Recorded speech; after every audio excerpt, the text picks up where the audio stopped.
Hello मेरे दोस्तों, very very good morning, good afternoon, good evening. जब भी आप ये वीडियो देख रहे हैं, आज हमें एक नया टॉपिक स्टार्ट करना है जिसका नाम है मैक्सिमाइजेशन प्रॉब्लम। अभी तक मैंने आपको जो भी पढ़ाया वो मिनिमाइजेशन प्रॉब्लम थी। मिनिमाइजेशन प्रॉब्लम में हम ये देखते हैं कि हमें अपनी कॉस्ट, टाइम, इस हिसाब से भी क्वेश्चन दे रखा है कि आपको अगर कॉस्ट कम करने को बोल रहा है तो मिनिमाइज करने की बात होगी। या अगर हमें कॉस्ट के बारे में कंसीडर करना है तो हम उसको मिनिमाइज करेंगे। अगर हमें टाइम को कंसीडर करते हुए चलना है तो हम उसको मिनिमाइज करेंगे। तो प्रीवियस लेक्चर के अंदर हमने जो क्वेश्चंस करे थे वो मिनिमाइजेशन प्रॉब्लम के थे, जहां पर हमें अपने टाइम को कम करना था, अपनी कॉस्ट को कम करना था। आज एक और क्वेश्चन आ रहा है, उसका ना कंसेप्ट है मैक्सिमाइजेशन प्रॉब्लम। मैक्सिमाइजेशन प्रॉब्लम में हम ये देखते हैं कि यार अगर हम बात कर रहे हैं रिवेन्यू की, अगर हम बात कर रहे हैं सेल की, अगर हम बात कर रहे हैं प्रॉफिट की, तो हम उसको मिनिमाइज थोड़ी करेंगे। हम तो चाहेंगे ना कि रिवेन्यू ज़्यादा से ज़्यादा बढ़े, राइट। तो मिनिमाइजेशन प्रॉब्लम के अंदर हम कॉस्ट को, टाइम को, या कोई भी चीज़ जो हमें मिनिमाइज करनी चाहिए, वहाँ पर हमारा मेन कंसर्न उसको मिनिमाइज करना होता है। जबकि मैक्सिमाइजेशन प्रॉब्लम के अंदर आपको कहेगा रिवेन्यू की बात हो रही है तो आप उसको मैक्सिमम करने की सोचोगे कि ज़्यादा से ज़्यादा रिवेन्यू हो। अब उसको प्रॉफिट की बात हो रही होगी या सेल की बात हो रही होगी, आप उसको ज़्यादा से ज़्यादा बोलोगे। तो आज के सेशन के अंदर हम स्टार्ट कर रहे हैं मैक्सिमाइजेशन प्रॉब्लम, जहां पर हम अपने प्रॉफिट को, प्रॉफिट को, रेवेन्यू या सेल किसी भी फॉर्म में अगर क्वेश्चन दे रखा है, हम उसको मैक्सिमम करने की सोचेंगे। ठीक है, चलिए आइए sir.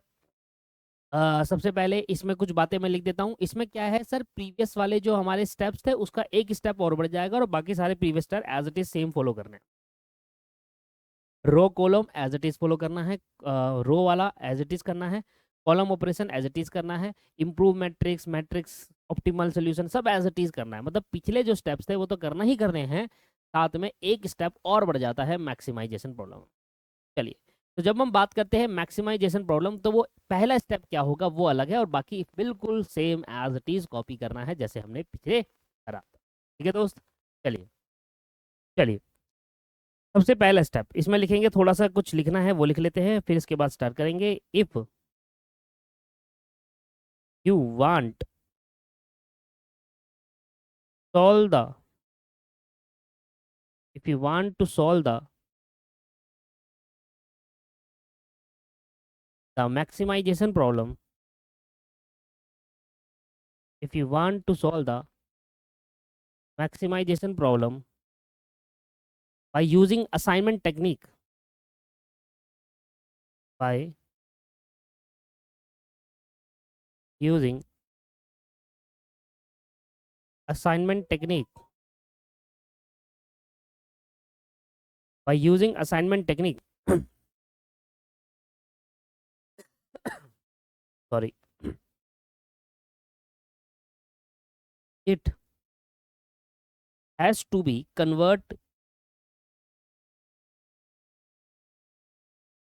it has to be converted into a minimization problem। क्या बोला? It has to converted into a minimization problem by for by forming one step। कौन सा है वो? by forming a relative loss matrix। तो एक स्टेप होगा relative loss matrix करके, वो स्टेप एक एक्स्ट्रा होगा। एंड बेसिकली मैक्सिमाइजेशन प्रॉब्लम में हमें करना वही है, सारे स्टेप वही फॉलो करने हैं जो मिनिमाइजेशन प्रॉब्लम में होते हैं। बट दोस्तों, इसमें एक एक्स्ट्रा स्टेप है। वो स्टेप क्या है कि भाई जो मिनी मैक्सिमाइजेशन प्रॉब्लम है, अगर आपको मिनिमाइजेशन वाले ही स्टेप करने हैं तो सबसे पहला स्टेप होगा जो मैक्सिमाइजेशन प्रॉब्लम होगी उसको आप मिनिमाइजेशन प्रॉब्लम में कन्वर्ट कर लो, राइट। और जैसे ही वो मैक्सिमाइजेशन प्रॉब्लम मिनिमाइजेशन में कन्वर्ट हो जाएगी, तो जैसे जो स्टेप मिनिमाइजेशन प्रॉब्लम में लगाए करते थे, row column improve matrix optimal solution, वो सारे स्टेप एज इट इज लगेंगे, सारे स्टेप एज इट इज लगेंगे। तो सिंपल सा है, हमें एक रिलेटिव लॉस मैट्रिक्स बनानी है और उस रिलेटिव लॉस मैट्रिक्स में हमें मैक्सिमाइजेशन प्रॉब्लम को मिनिमाइजेशन में कन्वर्ट करना है, और बाकी सारे स्टेप वैसे के वैसे ही लगेंगे जैसे अभी लगे करते थे। चलो ये सर, तो अब हम देखते हैं कि रिलेटिव लॉस मैट्रिक्स कैसे बनाएंगे। स्टेप नंबर 1 हमारा है रिलेटिव लॉस मैट्रिक्स। अब स्टेप नंबर 1 बदल जाएगा, पहले रो ऑपरेशन ना करके हम रिलेटिव लॉस मैट्रिक्स बनाएंगे।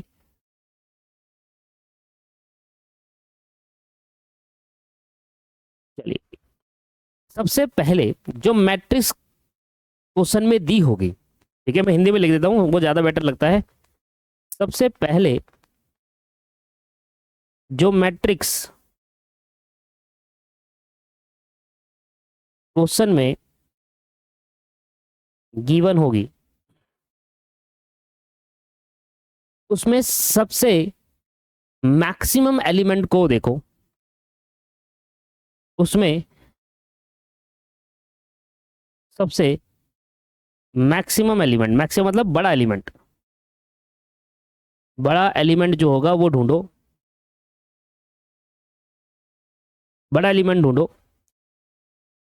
और उस बड़े एलिमेंट को सभी एलिमेंट से माइनस कर दो,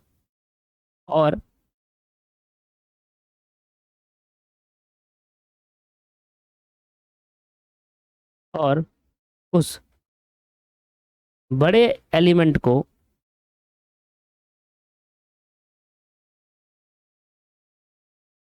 बाकी सारे एलिमेंट में से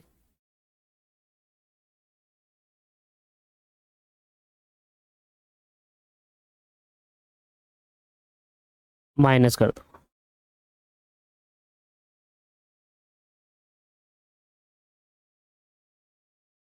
ऐसा करने से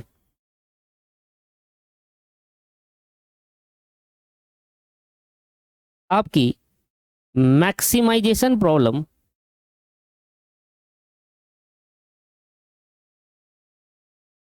ऐसा करने से आपकी मैक्सिमाइजेशन प्रॉब्लम मिनी कन्वर्ट हो जाएगी मिनिमाइजेशन प्रॉब्लम में।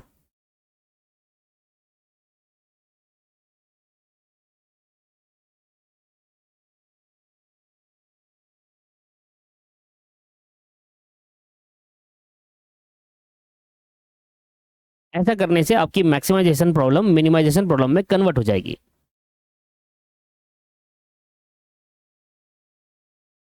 और उसके बाद सारे स्टेप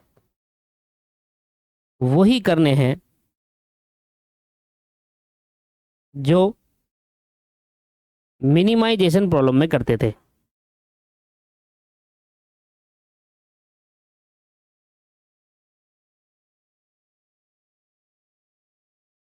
सीधा सरल आंसर है, रिलेटिव लॉस मैट्रिक्स एक ऐसा स्टेप है जो आपकी मैक्सिमाइजेशन प्रॉब्लम को मिनिमाइजेशन प्रॉब्लम में कन्वर्ट करता है। मिनिमाइजेशन प्रॉब्लम में कन्वर्ट करने के लिए जो भी आपके क्वेश्चन के अंदर, मैक्सिमाइजेशन प्रॉब्लम वाले क्वेश्चन के अंदर आपको अगर कोई भी बड़ा एलिमेंट देख रहा है उस मैट्रिक्स के अंदर, उस बड़े एलिमेंट को ढूंढो और सारे एलिमेंट से माइनस कर दो, और माइनस करने के बाद जो अब आपका रिजल्ट निकल कर आएगा वो मिनिमाइजेशन प्रॉब्लम में कन्वर्ट हो जाएगा। और जैसे ही वो मिनिमाइजेशन प्रॉब्लम में कन्वर्ट हो गया उसके बाद सारे स्टेप वैसे ही फॉलो करने हैं जो हमने प्रीवियस क्लास में फॉलो किए थे। ठीक है, तो आइए दोस्तों स्टार्ट करते हैं एक क्वेश्चन के साथ, एक एग्जाम्पल के साथ, और समझने की कोशिश करते हैं। पहले एग्जाम्पल लेंगे फिर बुक का क्वेश्चन करेंगे। ठीक है, चलिए चलिए सर आ जाइए, करते हैं एग्जाम्पल, या आप कोई क्वेश्चन कह लो वो कर लेते हैं। अब सबसे पहले तो क्वेश्चन पढ़कर आपको समझना पड़ेगा कि ये मैक्सिमाइजेशन प्रॉब्लम है या मिनिमाइजेशन प्रॉब्लम है। वो क्वेश्चन पढ़ते ही बहुत आसानी से आप समझ जाओगे। कैसे देखना पढ़ना, a captain of a cricket team has to allot 5 middle batting position to 5 batsman. अब हमारे पास 5 मिडल बैटिंग पोजीशन है, जैसे कि फर्स्ट डाउन एक होता है ना, ओपनर पहला आया, फिर फर्स्ट डाउन हो गया, सेकंड डाउन हो गया, थर्ड डाउन, ये थर्ड डाउन से स्टार्ट हो रहा है, third down, fourth, fifth, six, seven down तक। ठीक है, पहले तो हो गए ओपनर जो बैटिंग में आते हैं, सबसे पहले ओपनिंग बैट्समैन होते हैं। उसके बाद हो गया फर्स्ट डाउन, मुझे भी इतना आइडिया नहीं है, मेरे हिसाब से वो फर्स्ट डाउन ही होता है। जो दूसरी ओपनर के बाद जब आउट हो जाएगा एक पर्सन, जब दूसरा बंदा आएगा फर्स्ट डाउन होगा, फिर सेकंड डाउन होगा, फिर थर्ड होगा, तो थर्ड से स्टार्ट हो रहा है, ये बैटिंग पोजीशन है। ठीक है, थर्ड डाउन कौन जाएगा, और ये हो गए batsman, A B C D E, 5 batsman है और 5 बैटिंग पोजीशन है। ठीक है दोस्त, अब आपको इस तरीके से बताना है कि यहाँ पर ऑन एन एवरेज रन जो स्कोर होगा हर बैटिंग पोजीशन का, हम क्या चाहेंगे, आप मुझे बताओ कि अगर कोई बैट्समैन हम ऐसी पोजीशन में भेजें, मान लो बैट्समैन नंबर 8 थर्ड पोजीशन में अच्छा खेल सकता था, पर हमने उसको 6 पे भेज दिया, एकदम लास्ट में भेजा, तो ये तो अच्छा आएंगे नहीं ना, टीम के लिए अच्छा नहीं होगा। टीम के लिए तभी अच्छा होगा कि सही बैटिंग पोजीशन, बैट्समैन को सही बैटिंग पोजीशन पे भेजो, जिससे जिससे ऑन एन एवरेज हमारी टीम के हायर स्कोर हो जाए, है ना। अब ये एवरेज मार्क्स दे रखा है कि अगर batsman number A third position में जाता है तो 40 मार्क्स मान क्या, 40 मार्क्स, मार्क्स ना नंबर, 40 क्या कहते हैं रन बनाकर आता है, मार्क्स नंबर आ रहा है, रन बनाकर आता है। अगर बैट्समैन नंबर ए हम इस पोजीशन में भेजेंगे तो 25 रन ही बनाएगा। बैट्समैन नंबर ए को अगर हम लास्ट 7th पोजीशन भेजेंगे तो 50 रन बनाकर आ जाएगा। तो इस तरीके से आपको बताना है कि कौन से बैट्समैन को किस पोजीशन में भेजना है जिससे टीम का हायर स्कोर हो जाए। That is called maximization problem. यहां पर हम हायर करने की बात करेंगे, हम रन मिनिमाइज की बात नहीं करेंगे, हम मैक्सिमम रन हो जाए उसकी बात करेंगे। आया समझ में कि किस तरीके से पढ़कर समझ में आएगा। आज की क्लास में 2 क्वेश्चन करेंगे दोस्त, और दोनों क्वेश्चन में पढ़कर ही समझ में आ जाएगा आपको कि मैक्सिमाइजेशन की प्रॉब्लम है। अब सबसे पहले हमने कहा कि जो भी आपकी मैक्सिमाइजेशन प्रॉब्लम होती है, जो भी आपकी प्रॉब्लम है, सबसे पहले उसको मिनिमाइजेशन में कन्वर्ट कर दो। मिनिमाइजेशन में कन्वर्ट करने के लिए आपको बस कुछ नहीं करना, रिलेटिव लॉस मैट्रिक्स में जो भी मैक्सिमम नंबर है इस पूरी मैट्रिक्स का उसको पकड़ो और सब में से माइनस कर दो। आइए सर, अब एक एक करके मैं स्टार्ट करवाता हूं आपको, और सारे स्टेप्स एक बार फिर से करते हैं। पहले लिखोगे रिलेटिव लॉस मैट्रिक्स, ये हो गया हमारा पहला स्टेप, ठीक है। रिलेटिव लॉस मैट्रिक्स हमारा पहला स्टेप।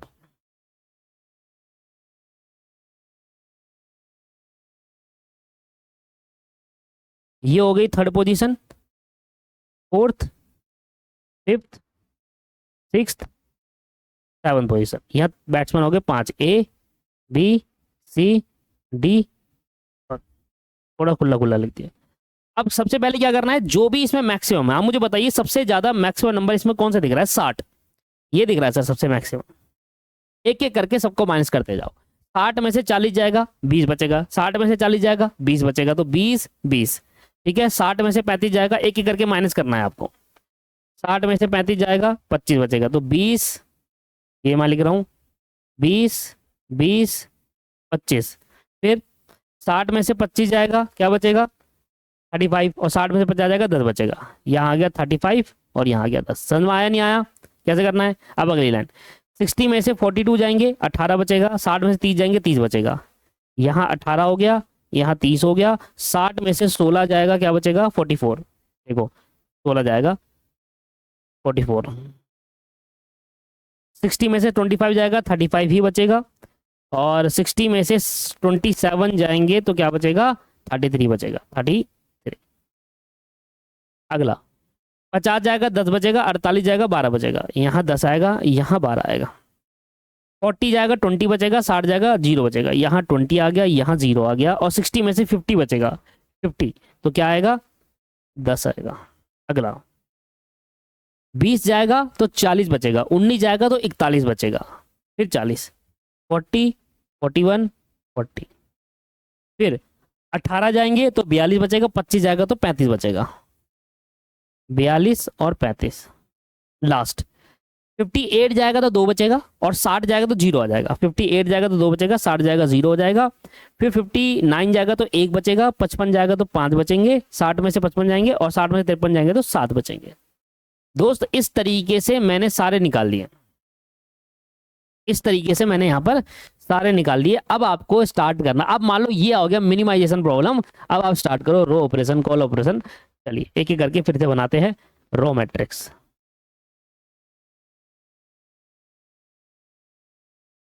रो मैट्रिक्स बनाते हैं।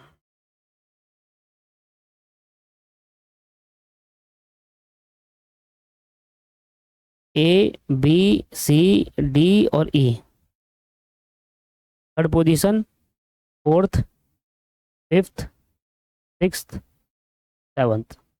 रो ऑपरेशन में क्या करते हैं, रो ऑपरेशन में सबसे पहले ढूंढो मिनिमम और उसको सब में से माइनस करते हैं। रो वाइज देखना है, पहले रो का मिनिमम है 10, माइनस कर दो। 20 में से 10 जाएगा 10, 20 में से 10 जाएगा 10, 15, 25 और 0, 10 10 15 25 0, 10 10 15 25 0। ठीक है दोस्त। इसके बाद अगला, इसमें सबसे मिनिमम क्या है 18, है ना। मिनिमम क्या है 18, 18 में से 18 गया 0, 18 में से 30 गया, 30 में से 18 गया, क्या बचेगा 12, माइनस में नहीं लिखना होता। 44 में से 18 जाएगा, क्या बचेगा 26, 35 में से 18 जाएगा, क्या बचेगा 17, और 33 में से 18 जाएगा, क्या बचेगा 15।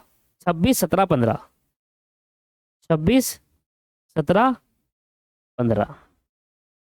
इधर सबसे मिनिमम क्या है 0 है सबसे मिनिमम, तो 0 में से कोई भी जाएगा वही बचेगा।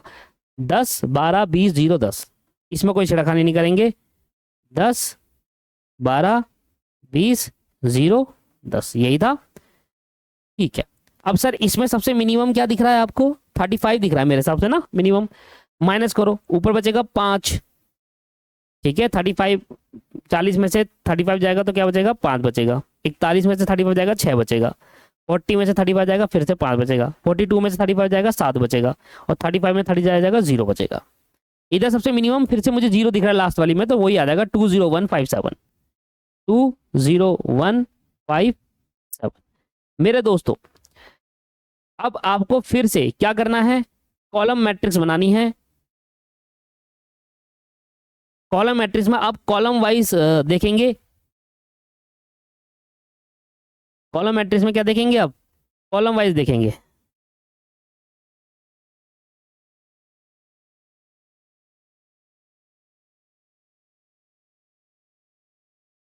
कॉलम वाइज मिनिमम देखो फिर माइनस करते हुए चलो।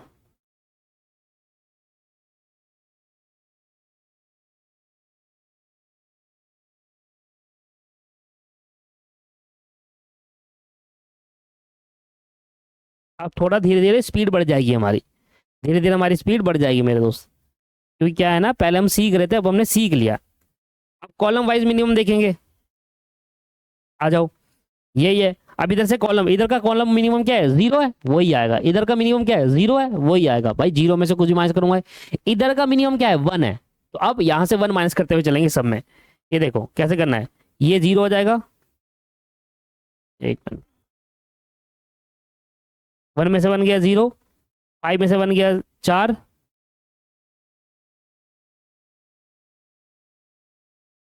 20 में से 1 गया 19,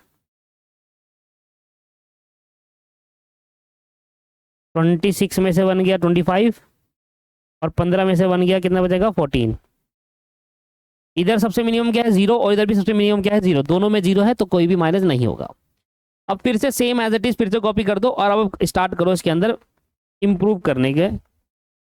चलिए, तो मैंने यहाँ पर कॉलम को वापस कॉपी कर लिया है। आपको एज इट इज जो कॉलम ऑपरेशन था ऊपर वाला, वो एज इट इज नीचे कॉपी कर दीजिए। और इसको बोलेंगे ऑप्टिमल टेस्ट। क्या बोलेंगे इसको, ऑप्टिमल, ऑप्टिमल मैट्रिक्स कह लेंगे इसको।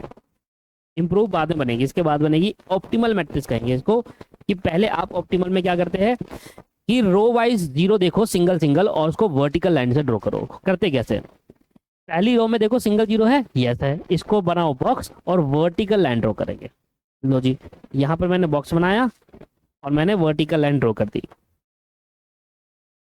फिर देखो अगली रो में 0 है सिंगल, हाँ जी वहां दिख गई मुझे, तो फिर से मैंने क्या करा, बॉक्स बनाया और वर्टिकल लाइन ड्रॉ करेंगे। फिर अगली रो में देखा मेरे को 0 दिख रही है, हाँ जी सर ये दिख रही है अगली रो में, फिर से 0 सिंगल, सिंगल 0 ढूंढनी है। फिर मैंने क्या करा, यहाँ पर बॉक्स बनाया और वर्टिकल लाइन ड्रॉ करनी है। अब अगली रो में मुझे 0 नहीं दिखा, इसमें 0 नहीं है, इसमें 2 0 है। 2 0 पे नहीं करता मैं करता हूँ जहां सिंगल 0 होती है। अब मुझे इस रो में 2 0 देगी, मैं हटा दूंगा। अब मैं कॉलम वाइज चलूंगा, पहले कॉलम कट चुका है, दूसरे कॉलम में सिंगल 0 है, यस, बॉक्स लगाऊंगा और हॉरिजॉन्टल लाइन ड्रॉ करूंगा। कैसी लाइन ड्रॉ होगी, हॉरिजॉन्टल लाइन ड्रॉ करेंगे। ये लो दोस्तों, समझ में आया, क्लियर हुआ। अब यहाँ पर सारी 0 कट गई, पर सारी 0 कटने के बाद आपने देखा कि यहाँ पर जो नंबर्स ऑफ लाइन रो है वो नंबर्स ऑफ रो या कॉलम के बराबर नहीं है, तो ये हमारा सॉल्यूशन ऑप्टिमल नहीं है। अब हमें इंप्रूव बनानी पड़ेगी, पर यहाँ लिख लो पहले, number of line drawn not equal to number of row. Row column के बराबर नहीं है, हमने 4 लाइन ड्रॉ करी है पर रो और कॉलम 5 है, this is not optimal solution. अब हमें इंप्रूव मैट्रिक्स बनानी पड़ेगी। अच्छा, इंप्रूव मैट्रिक्स कैसे बनती है? जितने भी यहाँ पर, जितना भी यहाँ पर क्या है मैं आपको दिखाता हूँ, जितने भी यहाँ पर आपके पास नॉन कट एलिमेंट है ना, जितने भी यहाँ पर नॉन कट एलिमेंट है उसमें सबसे मिनिमम ढूंढो। हमने मिनिमम ढूंढा 4।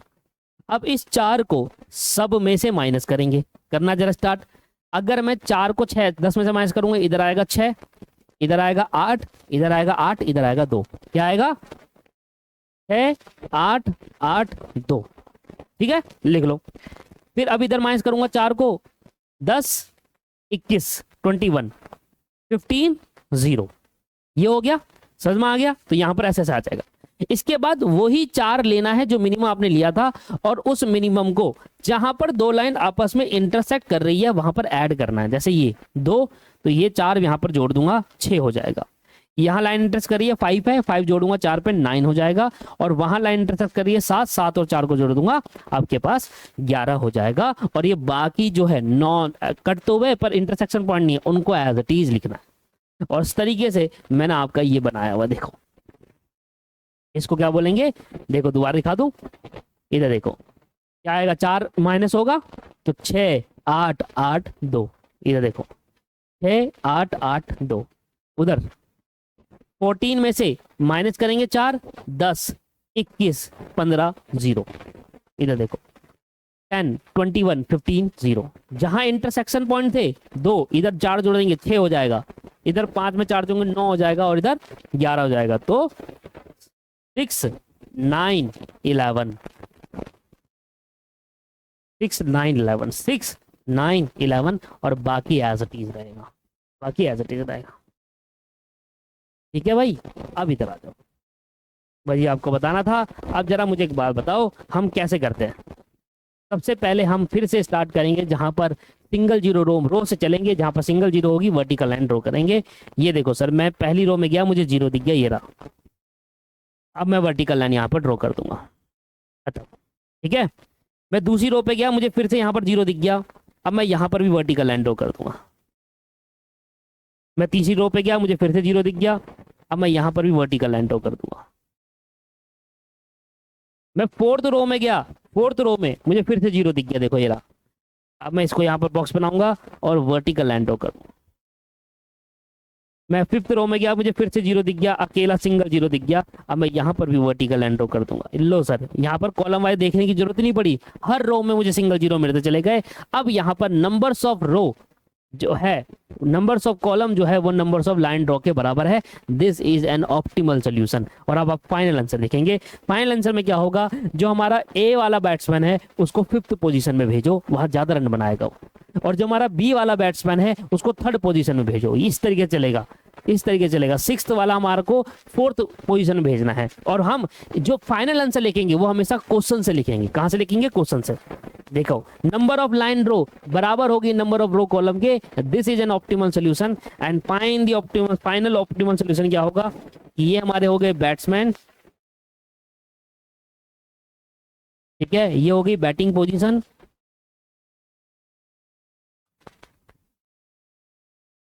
और वो हो गया रन। ठीक है, बैट्समैन कितने हैं? A B C D E. हमारे पे 5 बैट्समैन हैं और 5 बैटिंग पोजीशन। बैटिंग पोजीशन कैसे बताओगे? ऐसे कि ए वाला भेजे, फाइनल है ना सर, ए वाले को 5th पोजीशन भेजेंगे, बी वाले को 3rd पोजीशन भेजेंगे, ए वाले को सॉरी 5th नहीं, लास्ट 7th पोजीशन भेजेंगे, बी वाले को 3rd पोजीशन बैठेंगे। आगे सी को देखो, सी को कहाँ भेजे? ये रहा, सी के लिए 6th में, सी को 6th में और डी को 5th में। डी को 6th पोजीशन भेजेंगे, डी को 5th पोजीशन में, और एक लास्ट पोजीशन किसके लिए रहेगी? ई के लिए 4th पोजीशन। अब सर ये रन कहां से पता चलेंगे? पहला जो एक क्वेश्चन था, क्वेश्चन से पता चलेगा, क्योंकि वहां पर हमने उसको मिनिमाइजेशन प्रॉब्लम में कन्वर्ट कर दिया था। तो हमारे लिए जो मेन क्वेश्चन है उसी में तो मेन रन लिखे हैं, वहां पर आ जाओ। पहले वाले बैट्समैन को 7th पोजीशन में भेजना है, तो अब हमारे पास आ जाएगा पहला वाला बैट्समैन 7th पोजीशन में। देखो क्वेश्चन कहाँ है, ये रहा सर क्वेश्चन। पहले वाले बैट्समैन को 7th पोजीशन में भेजना है, कहाँ गया रे?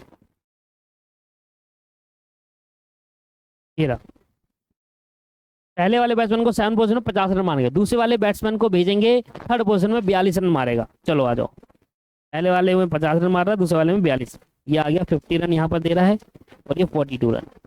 तीसरे सी वाले को 6th पोजीशन में भेजना है, डी वाले को 5th में भेजना है। चेक करो, सी वाले को 6th पोजीशन में भेजेंगे तो कितने रन मार के आएगा, ये सी है, 6th पोजीशन में भेजेंगे 60 रन मार के आएगा, डी वाला 5th में भेजेंगे तो 20 रन मार के आएगा, और ई 3rd में भेजेंगे तो 60, 60, 20 और 60।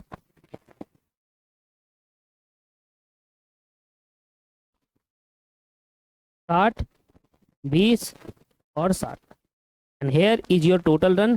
इससे ज्यादा मैक्सिमम रन बन नहीं सकता है किसी पोजीशन में। ये आपका मैट्रिक्स ने आपको क्या बताया कि भैया यही आपका मैक्सिमम रन बन सकते हैं, 232 रन। अगर आप इन बैट्समैन को इस पोजीशन पे खिलाओगे तो इतने रन बनेंगे, अगर आपने पोजीशन चेंज कर दी तो इससे ज्यादा रन बन ही नहीं सकते। ये हमें बताता है असाइनमेंट टेक्निक। तो असाइनमेंट टेक्निक हमें डायरेक्ट बता दिया कि किस बैट्समैन को किस पोजीशन में खिलाना चाहिए जिससे मैक्सिमम रन बन जाए, वो है ये 232 रन। समझ में आया नहीं आया, क्लियर हुआ? ये हो गया क्वेश्चन समाप्त। अब एक क्वेश्चन और करते हैं। सर ये रहा क्वेश्चन सामने, मैक्सिमाइजेशन प्रॉब्लम का क्वेश्चन है। सर पढ़कर ही समझ में आ जाएगा आपको मैक्सिमाइजेशन है मिनिमाइजेशन है। आइए, ये क्वेश्चन खत्म करने के बाद हमारी क्लास खत्म हो जाएगी, और हमारी इसी तरीके से क्लास रहेगी, 1 घंटा मैक्स टू मैक्स, कभी भी 1.5 घंटे से ज़्यादा नहीं जाएगा, पर 1 घंटा रहेगी ही रहेगी। कभी कभी क्वेश्चन नहीं होते से हमारे तो कम रह जाती है, कभी आधा घंटे भी हो जाती है। आइए sir, 5 salesman are to be assign to 5 district. 5 salesman को 5 डिस्ट्रिक्ट में असाइन कर दिया। Estimate sale revenue. अब सेल की बात हो रही है, आप मुझे बताओ सर, सेल रिवेन्यू की जब बात हो रही होगी तो आप उसको मैक्सिमाइजेशन करोगे या मिनिमाइजेशन करोगे? मैक्सिमाइजेशन करेंगे, तो ऑब्वियस है। और each salesman are given below. अगर जो पहला डिस्ट्रिक्ट में सेल्समैन ए को भेजेंगे तो वो 32,000 रुपए की सेल लेकर आएगा। सेल्समैन ए को अगर डिस्ट्रिक्ट नंबर 1 में भेजेगा तो 32,000 की सेल हमारे को जनरेट कर देगा। सेल्समैन नंबर बी को अगर डिस्ट्रिक्ट 1 में भेजेंगे तो 48, और यहाँ पर सेल्समैन सी को अगर हम डिस्ट्रिक्ट 1 में भेजेंगे तो 40,000 की सेल कर देगा। तो किस सेल्समैन को किस डिस्ट्रिक्ट पे भेजना चाहिए जिससे हमारा मैक्सिमम सेल जनरेट हो पाए, तो यही हमें बताना है बाय असाइनमेंट टेक्निक। बस ये है सर आपका मेन क्वेश्चन। ठीक है, तो 5 सेल्समैन है और 5 डिस्ट्रिक्ट है। Find the assignment pattern that maximize revenue. और इन्होंने बोल भी दिया, अगर नहीं बोलता तो हमें पता है। तो जब हम मैक्सिमाइजेशन प्रॉब्लम होती है तो उस केस के अंदर हम क्या करते हैं दोस्त, उस केस के अंदर सबसे पहले हम उसको रिलेटिव लॉस मैट्रिक्स में कन्वर्ट करते हैं, और कन्वर्ट करने के लिए जो भी हमारा मैक्सिमम एलिमेंट होता है उसको सब में से माइनस कर देते हैं। ठीक है, आइए सर।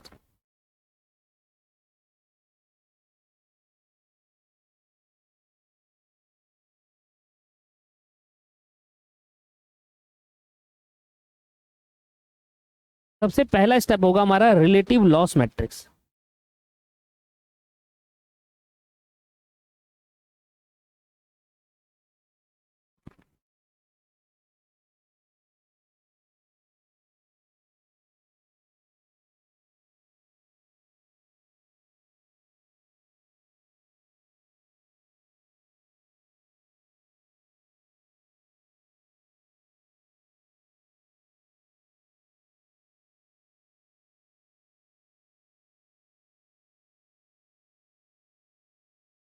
ठीक है, यह हमारे सेल्समैन ए हो गया, सेल्समैन बी हो गया, सेल्समैन सी हो गया, सेल्समैन डी हो गया, और सेल्समैन ई हो गया। यहाँ मैं साइड में ले देता हूँ, यहाँ सेल्समैन की बात हो रही है।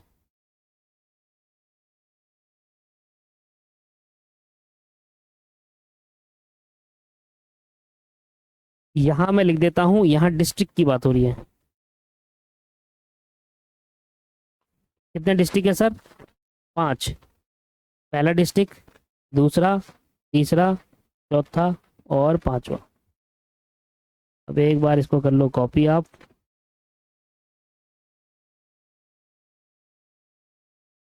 कॉपी अभी काम आता रहेगा ना सर। चलिए भाई, क्या करना है, सीधा सीधा रिलेटिव लॉस मैट्रिक्स कर लो दोस्त। सबसे पहले इन पूरे में मैक्सिमम एलिमेंट ढूंढो। भाई 41 मुझे मैक्सिमम मिला, 41 के बाद 42 दिख रहा है कहीं पर, 41 मुझे हर जगह दिख रहा है, 41 मेरे को मैक्सिमम दिख रहा है, उसके बाद मुझे 42 नहीं दिखा, तो 41 मैक्सिमम है, एक एक करके माइनस करता हुआ चलूंगा। सबसे पहले 41 में से 32 जाएंगे, 9 बचेगा। यहाँ बचेगा उधर। सर हमेशा आंसर प्लस में लेकर आना है, नेगेटिव में नहीं लाना। सेल नेगेटिव नहीं होती, आप खुद समझो, हमेशा कैसी होती है, पॉजिटिव होती है, राइट। तो सर अगर आपका छोटा एलिमेंट है तो बड़े में से छोटा माइनस कर दो, बड़ा है तो छोटे में से बड़ा माइनस कर दो। हमेशा बड़े में से छोटा माइनस होगा क्योंकि हमने सबसे मैक्सिमम एलिमेंट लिया है। तो 41 में से सबको माइनस करेंगे।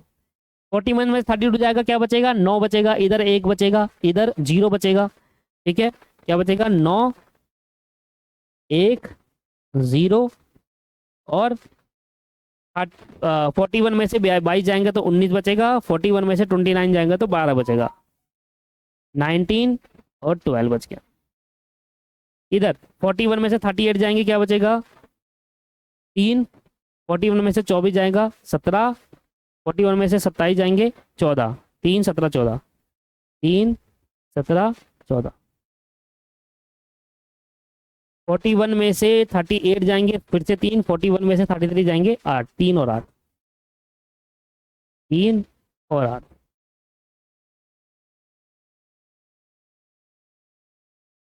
फोर्टी वन में से 40 जाएंगे 1 बचेगा, 41 में से 28 जाएंगे 13, 33 जाएंगे 19, 13 19 0, 13 19 0 और 1, क्योंकि यहाँ 40 है इधर का। 41 में से 28 जाएगा 13 बचेगा, 41 में से 21 जाएंगे 20 बचेगा, 41 में से 30 जाएंगे 13 20 और 11, 13 20 11। टाइम लगता है सर इसमें ना, आप भी साथ साथ करो। 41 में से 36 जाएंगे 5 और वो 6, यहाँ 5 आएगा यहाँ 6 आएगा, उधर बचेगा 1, 41 में 36 गया 5, 41 में 37 गया 4, 1 5 4, फिर 5, 1 5 4, फिर 5, 41 में 39 जाएंगे 2, and here is your final. ये आपका फाइनल है, ठीक है सर। एक बार मैं इसको क्रॉस चेक करूंगा क्योंकि बहुत जरूरी है, क्रॉस चेक करने से कहीं ना कहीं गलती मिल जाती है, और आप भी अपनी क्रॉस चेक करिएगा क्योंकि मेरे को पता है सर मैं कहाँ पर गलती कर सकता हूँ, आपको पता होगा आप कहाँ पर गलती कर सकते हैं। तो इसलिए मैं अपने अपने लिए क्रॉस चेक कर रहा हूँ, आप अपने लिए कर लीजिएगा।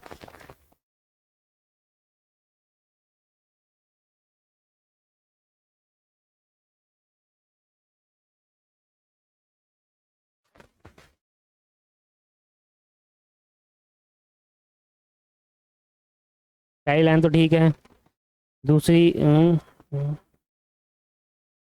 दूसरी लाइन भी ओके है, तीसरी 1 13 19 1 13 अरे भैया यहाँ देखा, पता चल गया ना, 8 आएगा यहाँ पर।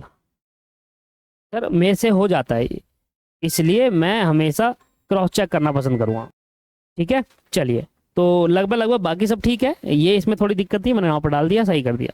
हो सकता है आपको पहले पता चल गया हो, अब क्योंकि रिकॉर्डेड सेशन है तो आप बता नहीं पा रहे होंगे। अब यहाँ से क्या करना है, यहाँ से अब रो मैट्रिक्स स्टार्ट करना चालू करता है। रो मैट्रिक्स, रो मैट्रिक्स में क्या करना है, जो मिनिमम होगा उसको करेंगे,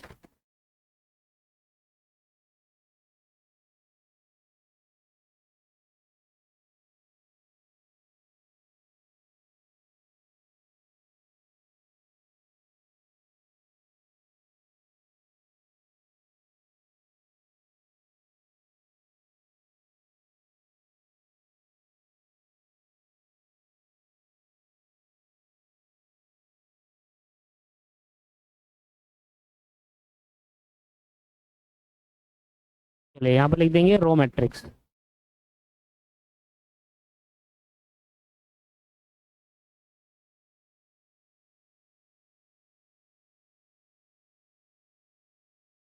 ठीक है, सबसे पहले क्या करेंगे, जो रो वाइज मिनिमम होगा उसको लोअर माइनस करते हुए चलो। रो वाइज मिनिमम क्या है, 1, तो पहले वाले में क्या आएगा, 8 8 8 2 0 12 0, 8 2 0 12 0, ये क्या बोल रहा हूँ मैं, 8 2 0 12 0। दूसरे वाले रो में देखो मिनिमम क्या है सर, इधर मिनिमम दूसरे वाले रो में देखोगे इधर 1 है, तो 0 16 12 19 4, 0 16 12 19 4, 0, 16, 12, 19, 4। आप चेक करते रहना, ठीक है ना। इधर सबसे मिनिमम क्या है, 0 है थर्ड वाले में, तो वही आएगा 0, 14, 8, 11, 4। 0, 14, 8, 11, 4, 8, 11, 4। इधर भी 0 है मिनिमम, 19, 3, 0, 5, 5, 19, 3, 0, 5, 5। और इधर क्या है, 1 है, तो पहले वाले में आएगा 11, 7, 0, 5, 1। 11, 7, 0, 5, 1। रो ऑपरेशन हो गया सर। अब आ जाओ फिर से कहाँ पर, कॉलम ऑपरेशन में।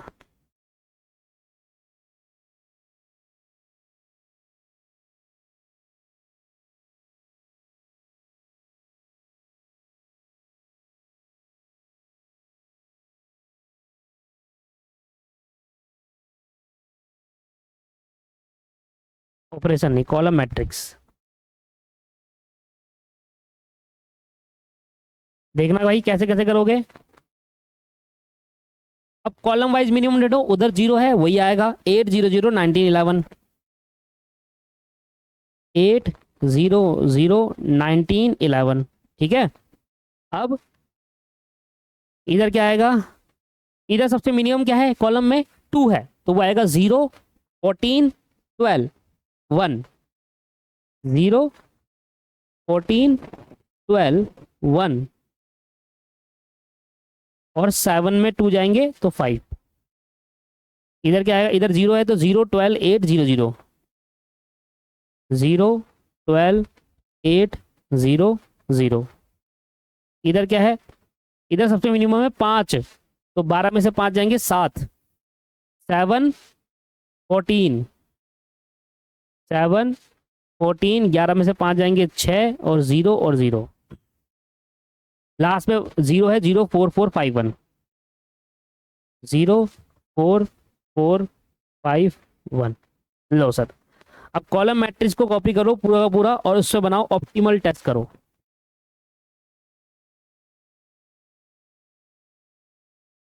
Optimal test.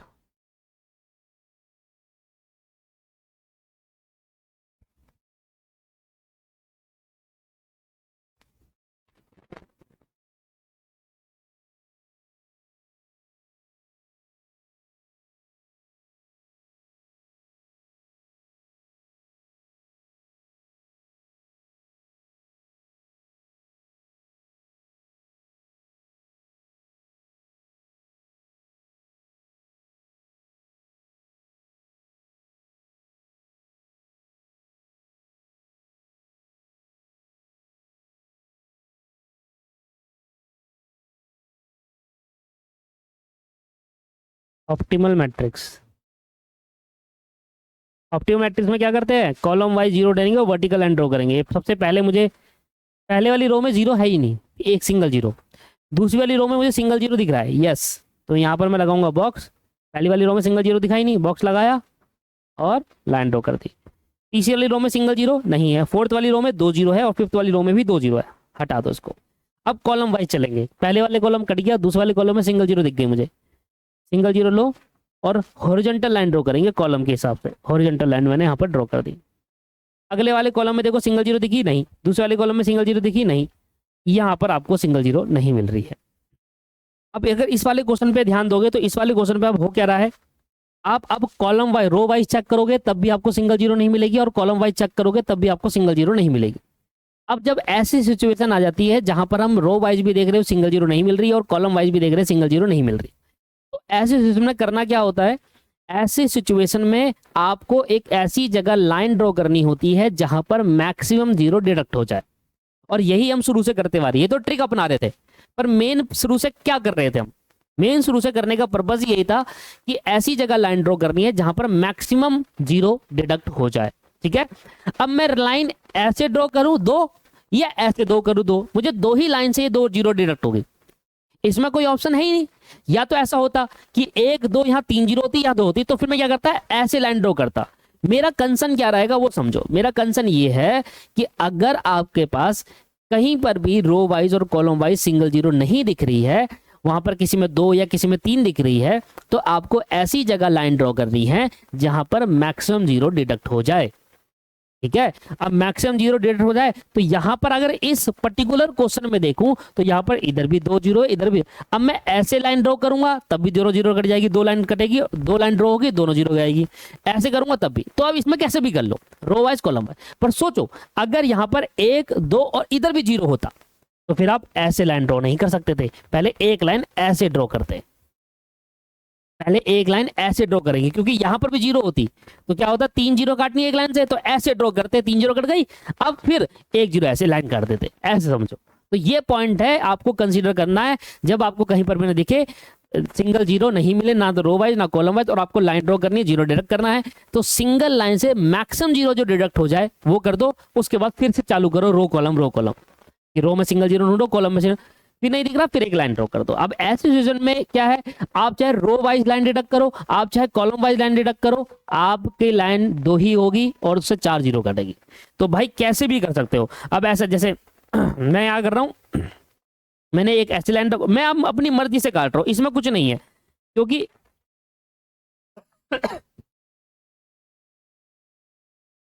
मैं अपनी मर्जी से अब लाइन ड्रॉ कर रहा हूं। सर आपने कॉलम ही क्यों करा, रो क्यों नहीं करा? अगर ऐसा क्वेश्चन आ रहा है तो आप रो कर लो, आपका मेरा आंसर हमेशा सेम आएगा, क्योंकि यहां पर 2 ही लाइन से 4 जीरो कटेगी। आप कैसे लाइन ड्रॉ कर लो, चाहे आप ऐसे कर लो चाहे ऐसे कर लो, 2 लाइन से 4 जीरो कटनी है, कंफर्म है। ठीक है, तो अगर आपने रो वाइज कर दी कोई दिक्कत नहीं है, आपका एंड आंसर मैच कर जाएगा, भले ही मैट्रिक्स चेंज हो जाए पर एंड आंसर आपका मैच कर जाएगा, इतनी गारंटी है मेरी। चलिए, तो यहां पर आपके ऑप्टिमल हो गया। तो आप देखो नंबर ऑफ लाइन ड्रॉ जो हो रही है वो नंबर ऑफ कॉलम के बराबर, रो के बराबर नहीं है, तो ऑप्टिमल सोल्यूशन नहीं है। Number of line drawn not equal to number of row, यह कॉलम के बराबर नहीं है। अब बनाएंगे हम इंप्रूव मैट्रिक्स।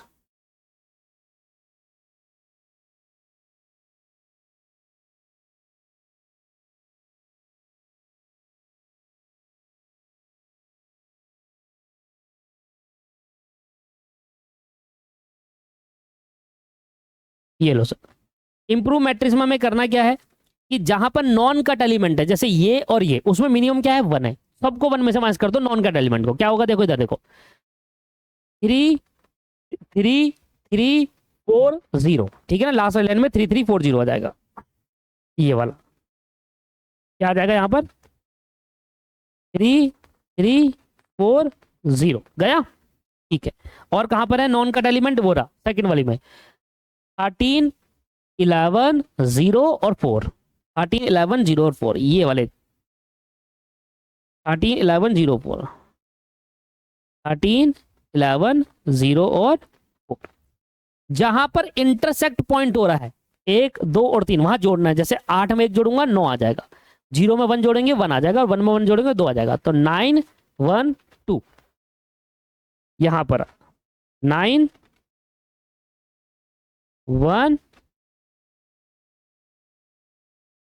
और 2, 7 है क्या, 7 है भाई, ये 7 है, 7 1 नहीं है, 7 है, तो यहाँ पर 2 की जगह पर आ जाएगा 8, और बाकी एज टीज रखने हैं। और फिर से सेम सिचुएशन, फिर से रो वाइज। चलो पहली रो में सिंगल जीरो दिख गई, नहीं दिखी, दूसरी रो में सिंगल जीरो है, यस, बनाओ बॉक्स और वर्टिकल लाइन ड्रॉ करो। तीसरी रो में सिंगल जीरो दिखी, नहीं, फोर्थ रो में नहीं दिख रही, वहां भी 3 जीरो, और फिफ्थ रो में वहां भी 3 जीरो है, तो पहली रो में सिंगल जीरो नहीं दिखी और ना किसी रो में सिंगल। अब कॉलम वाइज, पहले कॉलम में सिंगल जीरो नहीं है, दूसरे कॉलम में भी नहीं है, तीसरे कॉलम में भी नहीं है, पर फोर्थ कॉलम में भी नहीं है। अब ऐसे सिचुएशन में फिर से सिचुएशन आ गई, और फिर से क्या करें बताओ, कहीं पर भी अब रो वाइज भी सिंगल जीरो नहीं दिखी और कॉलम वाइज भी सिंगल जीरो नहीं दिखी, अब ट्रिक काम नहीं आ रही, तो अब क्या करूं, अब क्या करूंगा, ऐसी जगह लाइन ड्रॉ करूंगा जहां पर एक लाइन से मैक्सिमम जीरो डिडक्ट हो जाए।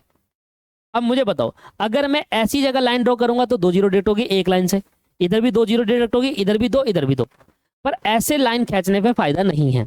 अगर मैं ऐसे जगह लाइन खींचूंगा जिससे मेरी एक लाइन से सिर्फ 2 ही जीरो डिडक्ट हो रही है, और मुझे मैक्सिमम करनी है। पर सोचो अगर मैं ऊपर वाली लाइन ड्रॉ करूंगा सिंगल तो 2 जीरो डिडक्ट होगी, अगर मैं इधर लाइन ड्रॉ कर दूंगा तो एक लाइन से 3 जीरो कट जाएगी, या तो इधर कर दो या नीचे कर दो। एक लाइन से 3 जीरो कट रही है, एक लाइन से मैक्सिमम जीरो कटनी चाहिए, वहां लाइन ड्रॉ करनी है जब ट्रिक काम ना है।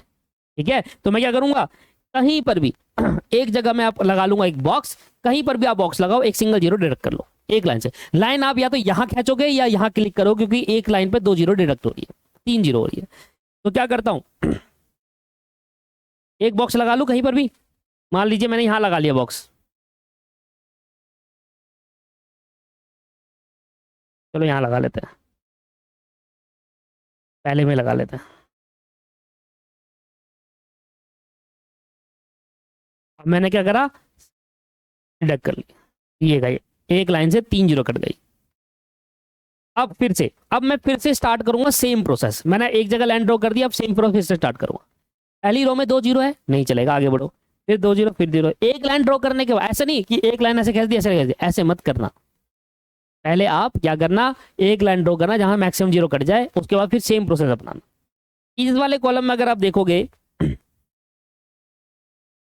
इस वाले कॉलम में देखोगे, इस वाले में तो अगर देखोगे कि यहां पर मेरे एक ड्रॉ हो चुका है, तो अब मैं ऊपर बॉक्स नहीं लगा सकता, ऊपर मैं बॉक्स नहीं लगा सकता। तो क्या कर सकते हैं, या तो अपना बॉक्स चेंज कर दो, ठीक है, या तो आप बॉक्स चेंज कर दीजिए कि मैं इसकी जगह ये बॉक्स लगाऊं तो एक लाइन मेरी ऐसी ड्रॉ हो जाएगी, तो मेरा ये भी कट जाएगा। ये एक सिंपल कहानी, सिंपल कहानी। अभी मुझे यहाँ पर दिख रहा है कि अगर मैं एक लाइन ऐसे ड्रॉ करूंगा 3 जीरो निपट जाएगी, तो यार मार देता हूँ ना। यार देखो क्या होगा, अगर आप सामने आपको दिख रहा है कि यार मैं एक लाइन ऐसे ड्रॉ कर सकता हूँ और एक लाइन ऐसे ड्रॉ कर सकता हूँ, सीधी सीधी कहानी दिख रही है। अगर आप यहाँ पर दिख रहा है क्लियरली मेंशन हो रहा है कि एक लाइन ऐसी ड्रॉ करने में मेरी तीनों जीरो कट रही है, जबकि कॉलम वाइज अगर चलूंगा तो 1 2 3 लाइन ड्रॉ करनी पड़ेगी मुझे। आप देखो, अब सुनो मेरी बात, अगर मैं वो ट्रिक अपनाता हूँ, फिर से ट्रिक अपनाता हूँ, तो हो क्या रहा है, पहले वाली इस लाइन को छोड़ दो, इस वाले में सिंगल जीरो, यस, कैसे ड्रॉ करोगे, जैसे आपने सिंगल जीरो ढूंढी ऐसे ड्रॉ करोगे, राइट, कहानी वही आ जाएगी। जब भी सिंगल जीरो ऐसे ड्रॉ करोगे, पॉइंट क्या है कि ये जो बॉक्स मैंने यहाँ लगाया, ये तो अपनी मर्जी से लगाया, इसका कोई रूल है ही नहीं, इसका रूल ही नहीं है कि आप इसको ऐसे तरीके से लगा सकते हो कि यार नहीं पहले मैं दूसरा तरीका हो, कोई डिफरेंट वे हो ना, इसका कोई वे है ही नहीं। इसको या तो यहाँ लगा सकते हो या यहाँ, यहाँ, अब मैंने यहाँ लगा दिया तो यहाँ नहीं लग सकता, एक चीज को एक ही जगह असाइन करना है, अब वो यहाँ लगेगा, बॉक्स लगेगा। तो क्या करूं, अब मैं फिर से क्या करता हूं, यहाँ पर फिर से क्या करता हूँ, पहली वाली रो को मैंने छोड़ दिया, क्योंकि यहाँ पर मैंने क्या करा, दिक्कत फेस हो रही थी। अगर मैं यहाँ लाइन ड्रॉ करूंगा तो यहाँ बॉक्स लगाना पड़ेगा, वहां नहीं लगा सकता क्योंकि ऑलरेडी असाइन हो चुका है। आगे बढ़ जाओ, सिंगल रो दिख गई, मैंने यहाँ पर बॉक्स लगाया कॉलम में, यहाँ मेरे को सिंगल रो दिख गई, अब मैंने यहाँ पर क्या करा, ये लाइन यहाँ से ड्रॉ कर दी, खत्म। अब मुझे आगे बढ़ेंगे, आगे आगे गया मैं, यहाँ से गई, यहाँ पर मुझे सिंगल जीरो नहीं दिख रही, यहाँ पर दिख गई सही सिंगल, फिर से सिंगल जीरो दिख गई, कॉलम वाइज चेक कर रहा था, अब लाइन ऐसे ड्रॉ कर दो। आया समझ में? गलती से भी ऐसा मत कर देना कि एक ही जगह पर 2 बॉक्स लग गए हो, वो ऑटोमेटिकली आ जाएगा, वो छोड़ना पड़ेगा आपको। भाई मैं अब जब कॉलम वाइज चेक करता तो मुझे सिंगल जीरो दिख गई, पर मैं ऑलरेडी असाइन कर चुका हूं ना उसको, तो आगे बढ़ो, यहाँ सिंगल जीरो दिख गई, vertical line draw, horizontal draw, फिर यहाँ पर नहीं थी, यहाँ से गई, ये देखो आ गया ना ऑटोमेटिकली बॉक्स वहां पर। ठीक है दोस्त, चलो, अभी भी number of line number of उसके बराबर नहीं है, अभी भी number of line number of row के बराबर नहीं है, तो ऑप्टिमल सोल्यूशन नहीं है सर ये। Number of line drawn not equal to number of row. तो फिर से दोबारा ही स्टार्ट करूंगा, सेम चीज दोबारा लेंगे, कॉपी कर लो उसको। सर आप तो कॉपी कर ले, तो हम क्या करेंगे यार, कर लो ना, आपके पास तो टाइम ही है, मेरे को तो क्लास लेके दूसरी क्लास भी लेनी है।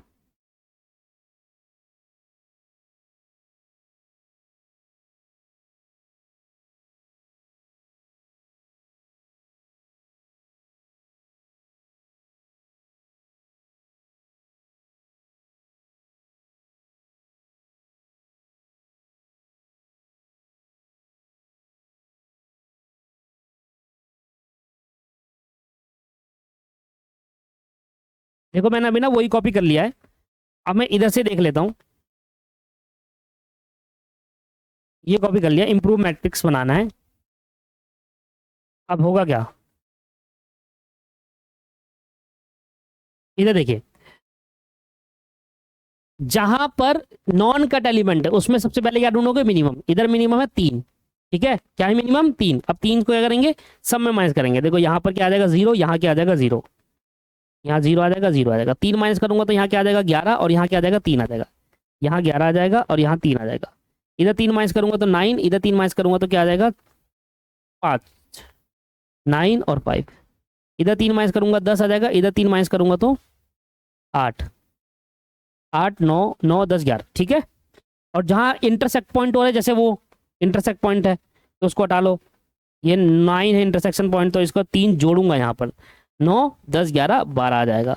और जहां पर इंटरसेक्ट पॉइंट था, और कहाँ था, यहाँ था ना इंटरसेक्ट पॉइंट 19 पे, क्योंकि एक लाइन ऐसे ड्रॉ हुई थी तो ये और ये पॉइंट इंटरसेक्शन पॉइंट है। ऊपर देख लो यार क्या दिक्कत है, कहाँ इंटरसेक्ट पॉइंट आ रहा है ऊपर, और 19 और 11 पे जोड़ना है 3। जोड़ दो सर, 19 में 3 जोड़ेंगे 22 आ जाएगा, और 11 में 3 जोड़ेंगे 14 आ जाएगा। खत्म।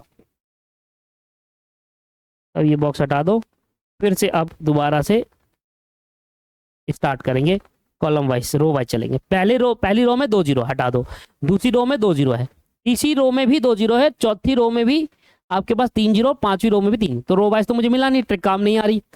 पहली कॉलम में आपको 2 जीरो दिख गई, दूसरे कॉलम में आपको 2 जीरो दिख गई, तीसरे कॉलम में भी 2 जीरो, चौथे में भी, और पांचवें में भी 2 जीरो।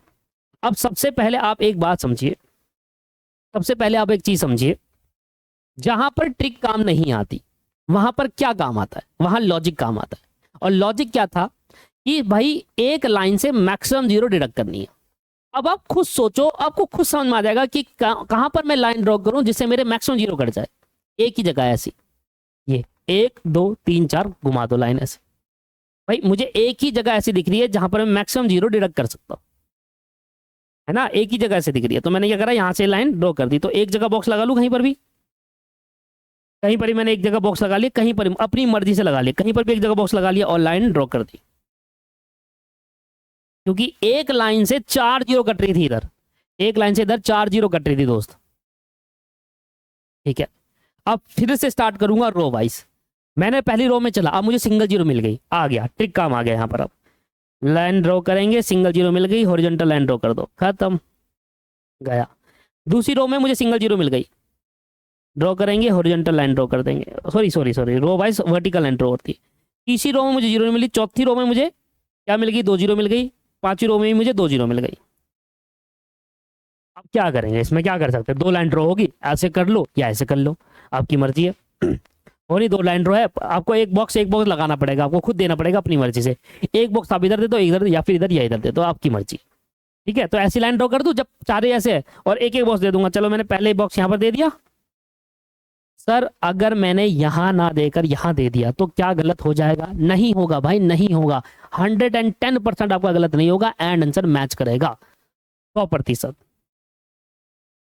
आप नहीं तो ट्राई करके देख लेना, आपकी मर्जी है। अगर दिक्कत आएगी तो मुझे मैसेज कर देना सर।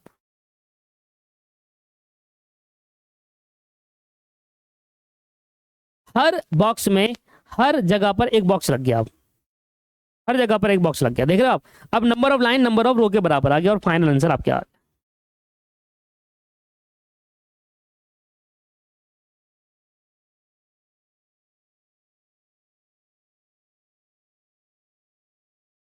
5 लाइन ड्रॉ करी और 5 ही, this is an optimal solution.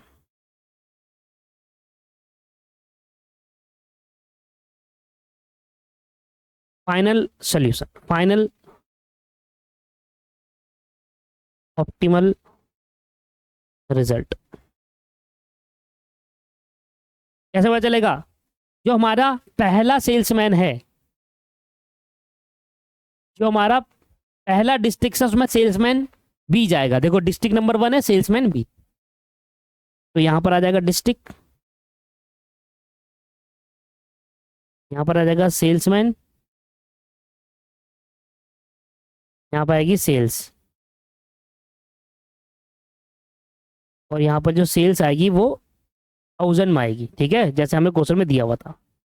अब डिस्ट्रिक्ट नंबर 1 2 3 4 एंड 5, 5 डिस्ट्रिक्ट है।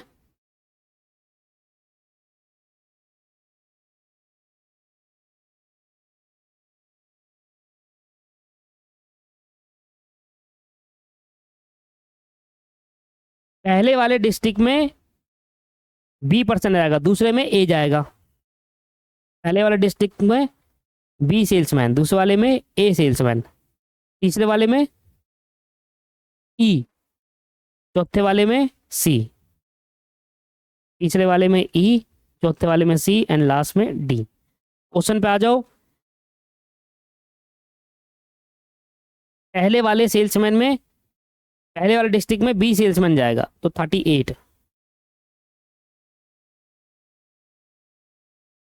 पहले वाले में B सेल्समैन 38,000 की सेल करेगा। दूसरे वाले सेल्समैन, दूसरे वाला डिस्ट्रिक्ट में क्या जाएगा, A सेल्समैन 40,000। तीसरे वाले में E हमारे पास यहाँ आ गया 37। एंड चौथे वाले में क्या आएगा, चौथे वाले में C 41 और पांचवे वाले में D 35। Sorry, my mistake. अब मैं आपको यहीं पर समझाने की कोशिश करता हूँ। यहीं पर मैं आपको बता रहा था कि अगर मान लो आपने ये ना करा होता, ये करा होता, तो होता क्या कि फोर्थ वाले डिस्ट्रिक्ट में D जाता, ठीक है, फोर्थ वाले में क्या जाता, D जाता, और फिफ्थ वाले में क्या जाता, फिफ्थ वाले में डिस्ट्रिक्ट में C जाता। यही होता। मैंने ऐसे ऐसे बॉक्स बनाया, आप ऐसे ऐसे बना देता अपनी मर्जी से, तो क्या होता, आंसर में फर्क आता, नहीं आता। कैसे, फोर्थ वाले को अगर मैंने ये करा तो ठीक है, इसका आंसर ये आता है। फोर्थ वाले को मैं ये देता तो D आता, और फिफ्थ वाले में क्या आता, C आता। फिफ्थ वाले में क्या आता, C आता। अब मुझे बताओ, फोर्थ वाले डिस्ट्रिक्ट को अगर मैं ये देता 36 आता, और फिफ्थ वाले को C देता 40 आता। 36 और 40, तो दोनों मिलाकर कितने की सेल करता है ये, 36 और 40, 76 की सेल करते हैं। राइट, क्लियर हो गया भाई। अगर मैंने क्या करा, मैंने फोर्थ वाले को C को दिया और फिफ्थ डिस्ट्रिक्ट D को दिया, तो मेरी 41 और 35 है। आप देखो 41 और 35 दोनों मिलाकर कितने कर रहे हैं, इन दोनों को जोड़ो तब भी 36 आएगा, और अगर आप ऐसे अलॉट कर दे तब भी 76 आता। कैसे मर्जी कर लो सर, पहले आप C को दे दो, D को दे दो, 41 35, इन दोनों को जोड़ दो, दोनों टोटल सेल आएगी 76,000। अब उसका उल्टा कर दो, पहले D और C को दे दो, तब भी 76,000 ही आएगा। ये आपको प्रूव करके दिखा रहा हूं कि भैया ऐसा आप बिल्कुल मत सोचिए कि मैंने इधर लगा दिया तो आपने अलग करा तो आंसर अलग आएगा, नहीं होगा सर ऐसा। 38, 40, 37, 41 एंड 35, ये आ गया 1,91,91 आ गया आपका आंसर। ये आ गया 191,000। खत्म हो गया सर आज की क्लास, और खत्म हो गया जी क्वेश्चन। नेक्स्ट क्लास में नया कंसेप्ट और नए क्वेश्चन करेंगे। आज के सेशन को हम यहीं पर समाप्त करते हैं। होप आपको आज का सेशन समझ में आया होगा और आपको असाइनमेंट टेक्निक अब आसान लग रहा होगा, क्योंकि सेम प्रोसेस जब बार बार रिपीट करेंगे तभी आएगा। और अगर आप ये कर रहे हो, देखो क्या गलती करते हैं, गलती क्या करते हैं कि मैंने जो आंसर लिख दिया होता है डायरेक्ट आप उसको लिख लेते हैं, आप खुद से वो माइनस मुनस नहीं कर रहे। मैं यहां से कर रहा हूं, आप एंड आंसर जो मैं लिख देता हूं वही आप छाप देते हो। ये आपकी सबसे बड़ी गलती है, और इससे आप बाद में भूल जाओगे, गारंटी। जब तक आप खुद से नहीं करोगे तब तक नहीं आएगा। बाकी आपकी इच्छा है, बड़े हैं, समझदार है, आप समझ सकते हैं। Have a nice day, bye bye, take care. कल मिलते हैं नेक्स्ट क्लास में। Thank you.